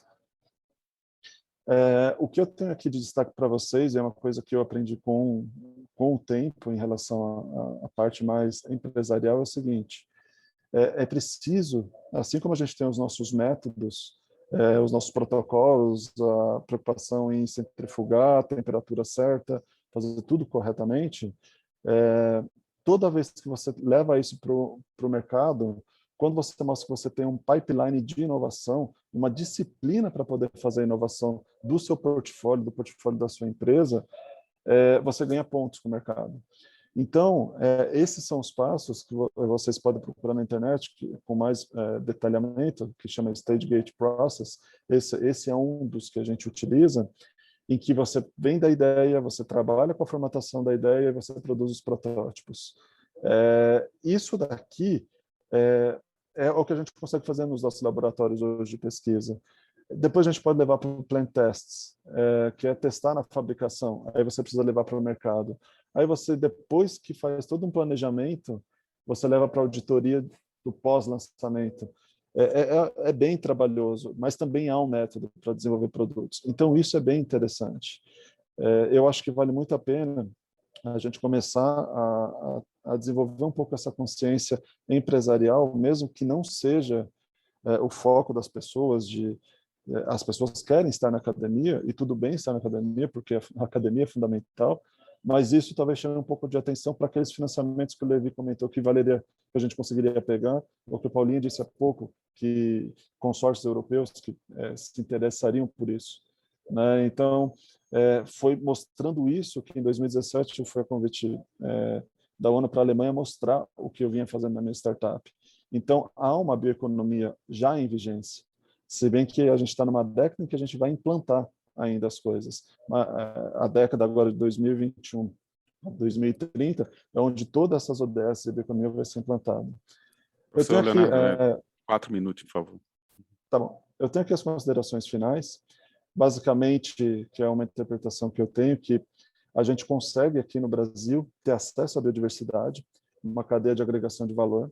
A gente pode ir das florestas ou das sea forests, né, das florestas da nossa Amazônia Azul, para as prateleiras dos mercados. E isso a gente consegue estabelecer com parcerias com empresas. Então, por exemplo, se eu conseguir identificar que 1 quilo de um extrato é suficiente para eu produzir 10 toneladas de um produto acabado, não é um absurdo isso, porque tem algumas matérias-primas vegetais que é isso que eu estou estabelecendo na minha empresa. Então, eu estou falando que eu consigo produzir mais de 300 potinhos de 30 gramas de um creme qualquer. Então, não é muito difícil você conseguir produzir. E você faz isso com terceiros, você faz isso com outras empresas. Então, basicamente, o que precisa se estabelecer é um cultivo de alga que seja reprodutivo, que seja rastreável, que tenha rastreabilidade para você conseguir efetivamente trabalhar com o mercado em si, né? Levar produtos para o mercado, para a prateleira. E dessa forma você consegue monetizar a biodiversidade. Capacidade de crescimentos financeiros e ambientais sustentáveis, adicionando esse valor a toda a cadeia. É o fair trade, é o capitalismo de stakeholder, é a bioeconomia e é o ESG. Aqui eu coloquei um E na frente proposital porque é ambiental, social e governança. E o pessoal está esquecendo da parte econômica de colocar. Então, vale muito a pena destacar que sempre é uma parte econômica, ambiental, social e de governança. Sinergias operacionais, logísticas e comerciais que viabilizam a distribuição mundial dos produtos. Então, é aquela história, se eu fizer no Brasil meu produto de alta performance, meu produto de alto valor agregado, eu consigo exportar para o mundo, mas para isso eu preciso ter parceiros. Nós somos cientistas, eu não sei de comercial, não sei de estoque. Então, é importante que a gente comece a pensar a preservação dos produtos, de tempo de prateleira, como tornar isso viável. Se não formos nós que vamos fazer, que a universidade, com as suas agências de inovação, tenham isso pronto para o mercado e que as universidades recebam dinheiro disso, pagamento de royalties ou quaisquer que sejam outras formas de remuneração que as agências possam querer. E o principal fato para mim hoje que no Brasil o que falta muito é a criação de fábricas verdes, que são as biorefinarias. E é possível criar onde a matéria-prima está. Eu consigo criar em vários lugares mini biorefinarias, seja para fazer extração com etanol, seja para fazer extração supercrítica com líquidos pressurizados, ou qualquer coisa do tipo. É possível e é necessário, porque isso a gente consegue criar emprego e ter um gerenciamento eficiente das fontes naturais. Então, basicamente, isso era o que eu tinha para apresentar para vocês e estou à disposição para as perguntas. Obrigado. Muito obrigado, professor Leonardo. Se todos os palestrantes, então, dessa mini-conferência puderem abrir, então, seus vídeos aí para todo mundo, enfim, vê-los. Eu vou, então, fazer as perguntas aqui. Teve alguns professores, alguns palestrantes que receberam mais de uma pergunta, então, como o tempo é curto, eu vou fazer uma pergunta para cada palestrante, aí se der tempo a gente volta, tá, ok? Então, vamos começar com uma pergunta para o primeiro palestrante, professor Andrés, do professor Pio Colepículo. Ele perguntou, em termos nutricionais, quais algas estão sendo cultivadas no Chile para complementar ou substituir a alimentação humana, particularmente em relação a vitaminas e microelementos? Sim. Obrigado, Pio. Um abração para todas as pessoas que estão aqui.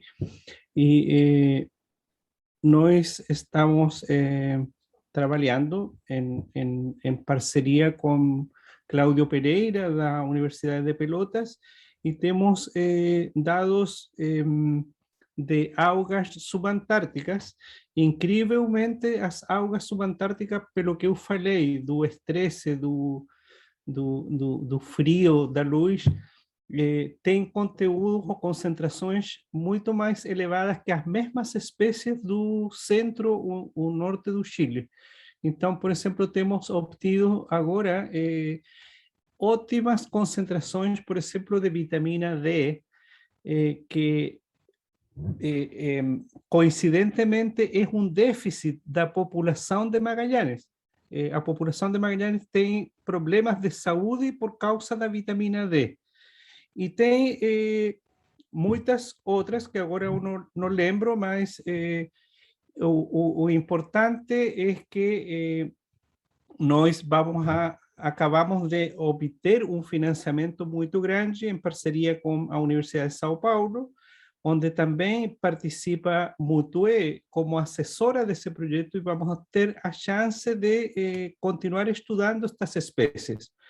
Mas eu queria parabenizar o Leonardo, aproveitando pela sua excelente e pertinente apresentação, porque eu acho que o que nós precisamos, referente à pergunta do Pio, e de tudo que temos falado, é associar-nos. Eu acredito que nós, como científicos, não podemos ficar só nas universidades, temos que colaborar, como fez Leila, adaptar equipamento que outros setores têm utilizado, e no caso das algas, trabalhar com as comunidades. Levi perguntava que outras algas podem servir de alimento. Eu acredito que as comunidades costeiras sabem muito mais do que a gente, mas a gente fica mais isolado nas universidades.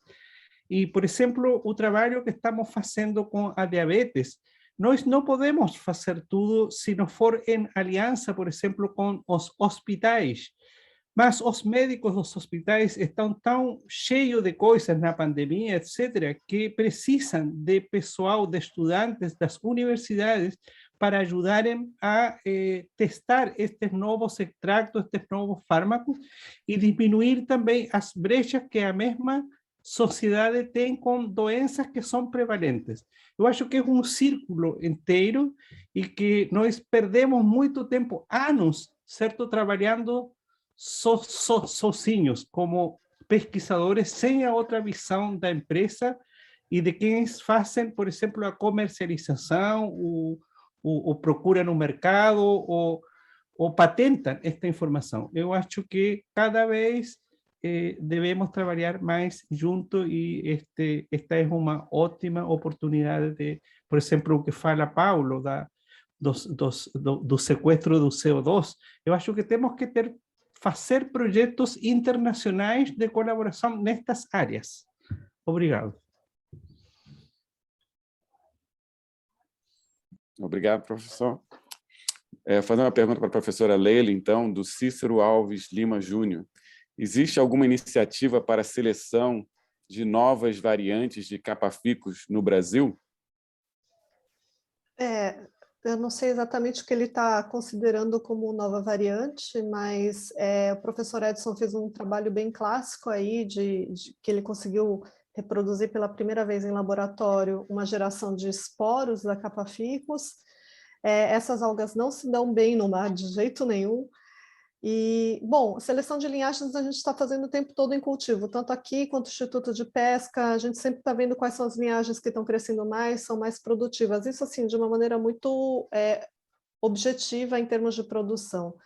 Agora, sim, estamos pesquisando agora novas linhagens, ou pelo menos entender um pouco mais a resistência dessas linhagens a alguns fatores, como, por exemplo, o inverno aqui em Santa Catarina, se existem linhagens que podem aguentar, ou o excesso de calor nas Filipinas e na Indonésia, porque eles também sofrem no extremo oposto, né, por causa das mudanças climáticas. Tá? Uhum. Perfeito. Mais uma pergunta, como é que nós estamos de tempo? 6 horas? Então, tem uma pergunta do professor Leonardo, que é sobre o CIGEM, que eu acho que foi a Suzana Teles da Cunha Lima, perguntou para o Leonardo. Leonardo, você não acha que a burocratização do CIGEM dificulta a monetização da biodiversidade? Não houve direcionamento, mas acho que é para... o Leonardo, isso. CIGEM. CIGEM é dor de cabeça? Sem dúvida nenhuma. Mas para empreender tudo é burocracia. A Leila está há 11 anos para conseguir a licença, eu estou há 2 anos para conseguir a licença ambiental, e a minha fábrica não emite 1 grama de poluição. Né? Então, assim, quem quiser trabalhar com empresa vai ter que trabalhar com burocracia. O sistema do CIGEM, eu acho que ele, em alguns pontos, ele é um pouco complicado, mas, mais uma vez, se você tiver uma consultoria junto com você, eles conseguem resolver. Trabalho com algumas empresas que precisam do CIGEM e nem as grandes empresas sabem exatamente como trabalhar, mas essas empresas dão uma solução para você, para encurtar o caminho. Eles têm os atalhos. Tipo despachante, assim, mais para despachante ou mais para empresa de consultoria? Basicamente isso. É basicamente isso. O despachante precisa de 5 documentos. Vai lá, contrata eles, paga 3, 4 mil reais, eles te fazem os documentos e você apresenta. Né? Basicamente isso. Enquanto isso, eu vou fazer mais uma pergunta, então, aí. Mais uma pergunta para o Andrés. Na verdade, ele já respondeu um pouco isso, né? O professor Levi Machado perguntou que passos devemos usar para macroalgas avançarem no uso da alimentação humana. Acho que até a resposta que o Andrés deu à primeira pergunta também já contei muito. Eu só vou dar um exemplo que aconteceu agora no nosso laboratório. Tem uma pessoa, pequeno empresário, que ele tinha muita vontade de comercializar algas para a alimentação direta. E a universidade é tão burocratizada que finalmente nem respondimos, nem nada, e o senhor foi para uma empresa e eles fizeram pela gente e obtiveram muito bons resultados com algas que está cheio lá. Então, agora, como ele já obteve resultados bons, nós estamos tentando acompanhar ele, porque ele não tem estudos. Então, ele tinha a ideia, por tradição, de utilizar essas duas algas, e nós demoramos muito, agora estamos trabalhando com ele numa nova parceria, ajudamos ele a apresentar uma proposta para obter orçamento, fundos, dinheiro, e esperamos que ele vai continuar e vamos também, em forma simultânea, involucrar outros organismos, por exemplo, do Estado, porque o governo de Magallanes quer ser um polo de desenvolvimento de alimentação saudável, porque como está até muito afastado dos grandes centros industriais, então é fácil obter esta certificação. Então, por isso eu acredito que nós precisamos ter mais coragem, nos juntar com as comunidades locais e trabalharmos juntos com o governo, com as pessoas que fazem transferências. Tem muita gente que nós queremos fazer tudo, às vezes, até empacotar as algas e vender e ganhar dinheiro. E eu acho que nós estamos um pouco perdidos nisso. Tem gente que faz muito melhor as coisas e que as comunidades locais, costeiras, os povos ancestrais, têm muita experiência que nós não estamos recolhendo, não estamos aproveitando. Obrigado. Ok.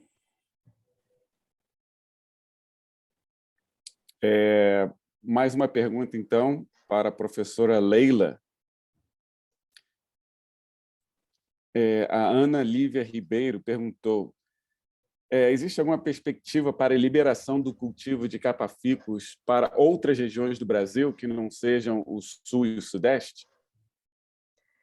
Pois então, Ana Lívia, se só no Sul demorou 12 anos, você imagina o que é a resposta, né? Mas, assim, Nordeste, não tem jeito, gente. É um processo burocrático, demorou muito também porque tivemos essas oscilações políticas, troca de ministério, foi o Ministério de Agricultura e Pesca, virou uma secretaria, né? Teve toda essa confusão, mas, acima de tudo, as decisões são tomadas com base na ciência, são fatos, então precisa ter estudo. Se não tiver estudo comprovando a viabilidade, o IBAMA não vai conceder uma licença. Na minha honesta opinião, eu acho que capa-ficus no Nordeste ainda precisa de estudo. Antes de tudo, eu não tenho nenhum embasamento para saber se vai liberar, não sei se o IBAMA está já negociando, mas até onde eu entendi não existe nenhum estudo ainda.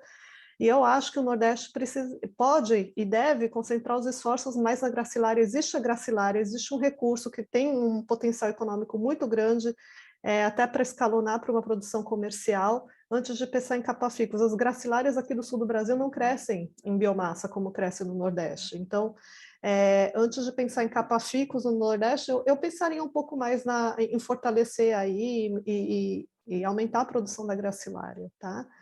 Mas, de qualquer maneira, a resposta é essa: precisa de estudo. Se não tiver estudo, não tem fator de negociação com nenhum órgão para licenciamento.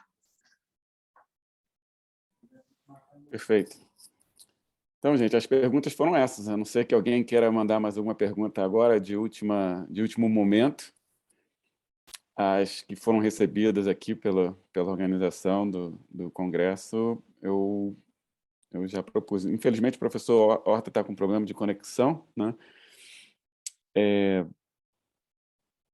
Então é isso, gente. Se não há mais perguntas, eu vou, então, decretar aqui né, o fim dessa mini conferência número 2, agradecer enormemente a todos os palestrantes, né, professor Dr. Andrés Mansilla, professor Paulo Antunes Horta Júnior, professora Leila Hayashi, o professor Leonardo Zambotti Vilela pela participação. Gostei muito de intermediar essa mini-conferência.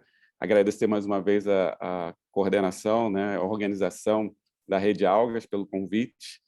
E, mais uma vez, parabéns a todos.